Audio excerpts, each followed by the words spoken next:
బో ఓ బా ఈరోజు మన ఇండియా డబ్బు ₹1,00,00,000 అంట కారు. అది ఆ కారు తోలిన ఇది ఏంటంటే బిఎండబ్ల్యూ దీన్ని వచ్చేసి తోలాలనుకున్నాము. డ్రైవర్ని అడిగితే సరే ఇచ్చాలి, కిలోమీటర్ పోదాం రా అని చెప్పి కిలోమీటర్ అటు పోయి నిద్రపోతా అంటే ఇది తోలేసాము. ₹1,00,00,000 తోలాలనుకుని తోలేసినాము. వాళ్ళు కట్టెలు తీసుకువచ్చామంటే సరేలే అని చెప్పి కాసుకోండి అనమాట. ఎడారిలో కైమాల కాడ. సరే వచ్చిన తర్వాత చూద్దాంలే అనుకుని ఆలోచించుకుని ఈ బండి ఖచ్చితంగా ఒకసారి తోలాలి అనుకున్నా. తోలాలి అడిగితే ఇచ్చేసిండు పాపము.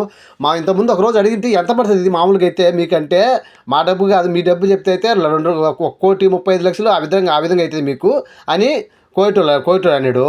సర్లే అని చెప్పాను. ఇక మొద్దులు వచ్చేసి ఒక 250 కేజీలు వచ్చేసి 85 దినాలు పడింది.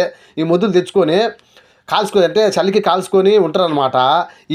ఈ బండి ఇది ముందు పక్క చూపించాను కదా, వెనక పక్క చూడాలి కదా మీరు. ఇది కూడా అదే ₹1,00,00,000 బండి. ఇది తోలాలనుకున్నాం, సంతోషంగా తోలేసినాము. ఏమంటే ఉంటుంది కదా ఆశ, ఈ బండి బాగుంటుంది ఒకసారి తోలాలి కదా అని ఆశ ఉంటుంది కదా. తోలాలనుకున్నాం, తోలేసినాము. సంతోషంగా ఉంది ఈరోజు. ఎందుకంటే ₹1,00,00,000 కారు అంటే తమాషా ఆశ మాష. ఆ ఇండియాలో నమ్మి ఎవడు అన్న డ్రైవర్ నమ్మి ఎవరికి బండి నేనంటే తోలినా.